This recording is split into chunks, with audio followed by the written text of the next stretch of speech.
What's up, guys? It's me.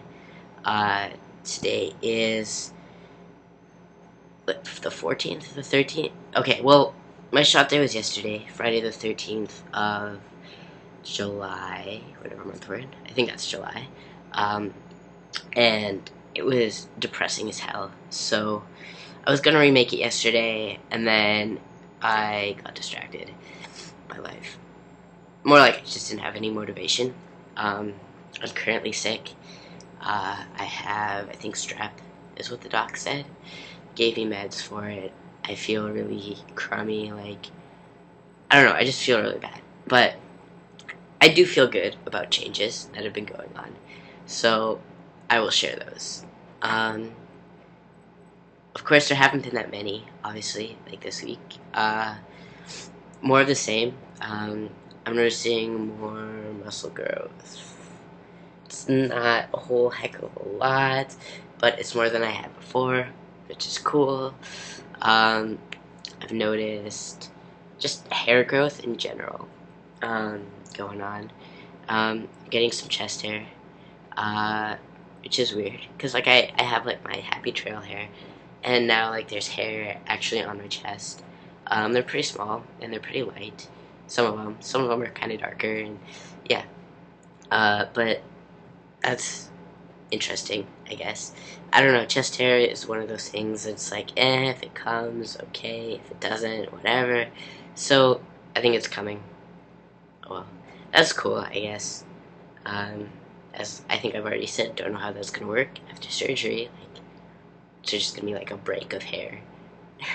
But, anyway, uh, so that's that.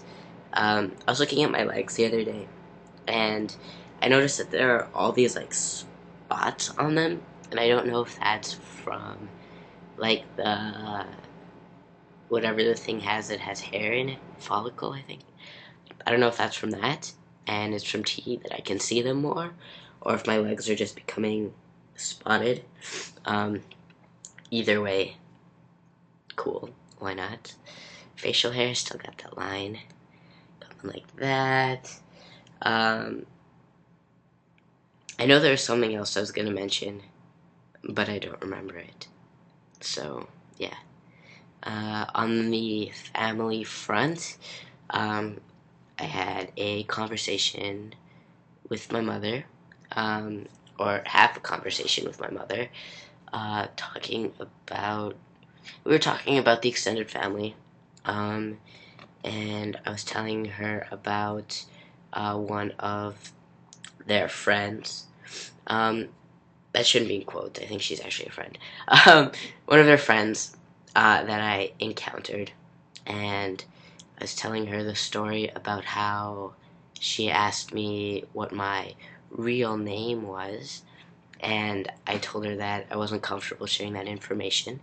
Um, and then I, and then she kept persisting after it. Like she kept saying like, "Oh, come on, just tell me. I'm old. I'm not gonna remember," and stuff like that, which really bothered me. I didn't tell the extended family about the situation, um, although they already knew.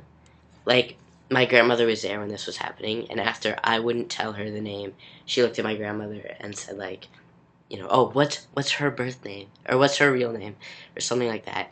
Which one, her, is like, uh, and then two, I already told you like I don't want to share that information with you, and then now you're going behind my back and asking my grandmother. So when I went to leave, my one of my aunts was coming up, and she proceeded to ask my aunt the same question. Um, I don't know what my aunt said because I left because I wanted to get out of that situation. Um, but right after telling my mother this, she flipped. Well, she didn't flip.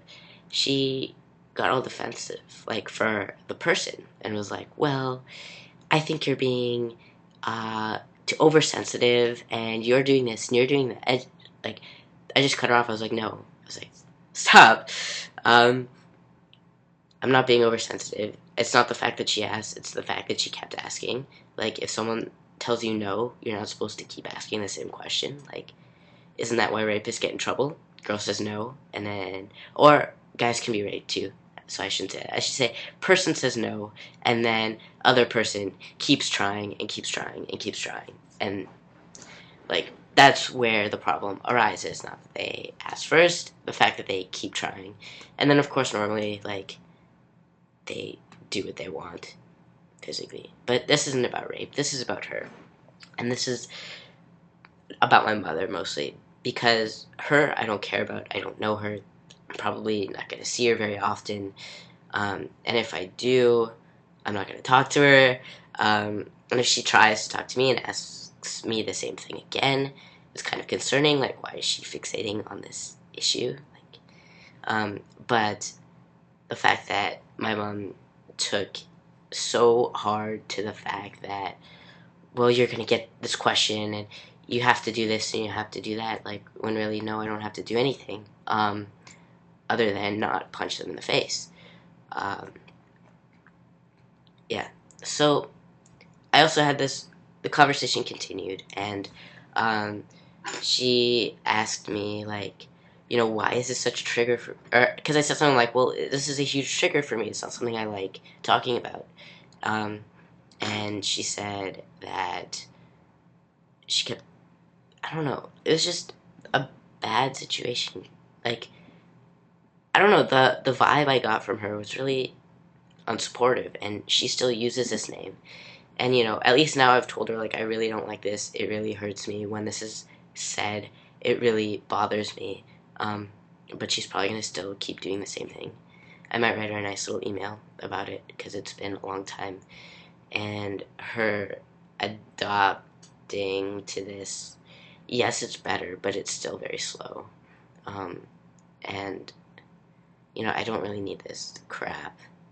Like, anyway. So then my mom said something like, oh, when you were little, you used to tell us you love this name. To which my response was, have I ever lied to you before? Which the answer, of course, is yes, like a big yes. But, I don't know, she's kind of in denial about this stuff happening. Like, I don't know, I just need to get it legally changed and then be like, okay, this is my legal name now, so fuck off. No. But, like, honestly, I don't know how to deal with this situation. Because, like, there's not much I can do. You can't make someone say something. Can't make someone accept it. You can't make someone change their views, which is unfortunate. But I guess this is, one of those things you have to deal with transitioning is family.